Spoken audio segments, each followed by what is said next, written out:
दोस्तों अभी टाइम हो रहा है 3:10 और कालू हमारे मोहल्ले का कालू हेड है जो स्ट्रीट डॉग से इतने कालू हाय बोलो। तो ये कब से क्या कर रहा था। मैं 10 मिनट के लिए कहते हैं हल्की सी झपकी जिसको कहते हैं, वो हल्की सी झपकी ले रही थी, फिर ये क्या करने लग गया। तो इसको कुछ खाना दे देती हूँ दोस्तों, फिर बताती हूँ आगे की बात। कर लो जल्दी, आँखों में लग गई। थाली बनाई यहाँ पे मैंने उनके लिए, रुक जा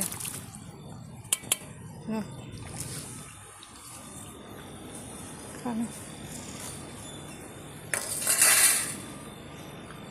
तो अभी कुछ देर पहले सुबह के टाइम पे काली आई थी, भूखी थी काफ़ी, तो उसको मैंने थोड़ी बची हुई थी तहरी वो दी।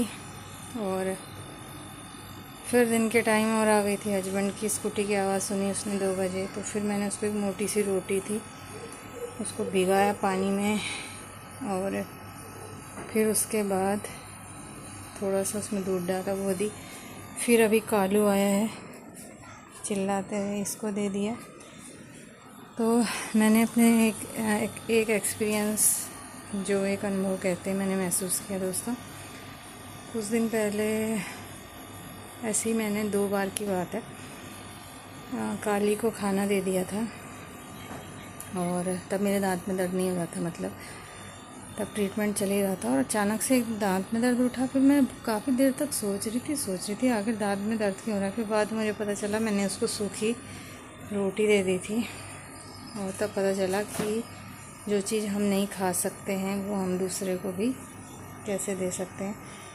घर का काम निपटा के हल्का सा ही मैंने आँख लगी थी, तब तक कालू महाराज ने सोने नहीं दिया। तो ये हैं कालू जी। कालू यहाँ का सबसे सीनियर है। और कालू तो देखिए दोस्तों, अभी एक चीज़ शेयर कर रही हूँ। हाँ, हम इंसान होते हैं, हम एक जगह छोड़ के दूसरी जगह जाते हैं, तो जो हमारे इमोशन होते हैं, हमारी भावनाएं होती हैं, हम उसको व्यक्त कर पाते हैं।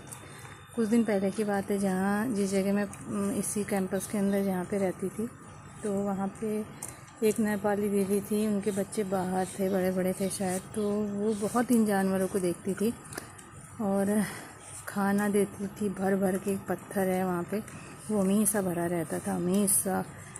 अब आजकल देखिए ये ऐसे खाने के लिए, ये कालू कभी नहीं खाता था। जब उन दिनों मैं इसको बिस्किट भी देती थी, ये उन दीदी का फेवरेट था। और आजकल इतना दुखी रहता है, मुझे लगता है कि इसको याद आती होगी। वो 3 साल रह के गई और कालू को इतने अच्छे से खाना देती थी।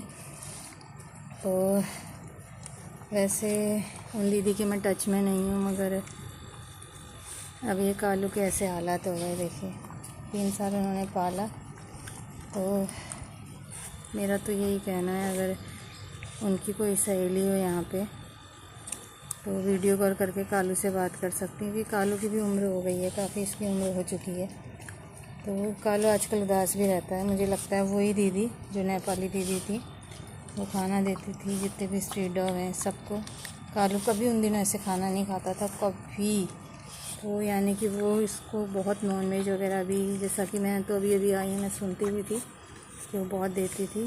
तो अब ये कालू के ऐसे हाल हो गए बेचारे के। कभी मैंने इसको ऐसे खाना खाते हुए नहीं देखा। औरों को तो देखा था, ये उनका फेवरेट था दीदी का। बताओ, ये होती है भूख। इसीलिए अनाज का बिल्कुल भी बर्बाद नहीं करना चाहिए। भूख क्या है ये हम देख सकते हैं। इसका हमने इलाज किया था पैरों का पिछले बार, इससे जो चोट आ गई थी, अभी ठीक है सब। कालू भरा पेट है बाबू। तो पानी भर के रखा हुआ है बकेट में। ये लोग आते हैं, अपना खाना देते रहती हूँ मैं इनको। इस बर्तन में हमेशा खाना डाल के रखती हूँ, और जैसे ही खाली मिलता है तो मैं डाल देती हूँ। अभी जब तक तो मैं दे पा रही हूँ। इतने ज़्यादा स्ट्रीट डॉग नहीं है यहाँ पे। और अगर लगेगा कि यहाँ और लोग नहीं खाना दे रहे हैं इनको, तो मुझे मजबूरन अपना अकाउंट नंबर देना पड़ेगा, जिसमें कि लोग फिर दान करेंगे और इन बेजुबानों का मैं पेट भर पाऊँगी। कालू आके चल दिया, कालू आजकल तो देखिए दोस्तों, ये लोग ना बोल पाते हैं, मगर ये चिल्ला रहा था यहाँ पे, तो मैं समझ गई कि कालू खाना ही मांग रहा है, कितना ही भूखा था। अब चल दिया खा पी के, तो हमने अपनी ड्यूटी पूरी कर ली है, चले गया कालू। तो देखिए जानवर इतने वफ़ादार होते हैं, जहाँ पे ये रहता था जाता ही वहीं पे। तो चलिए वीडियो को एंड करते हैं दोस्तों, क्या समझे आप लोग।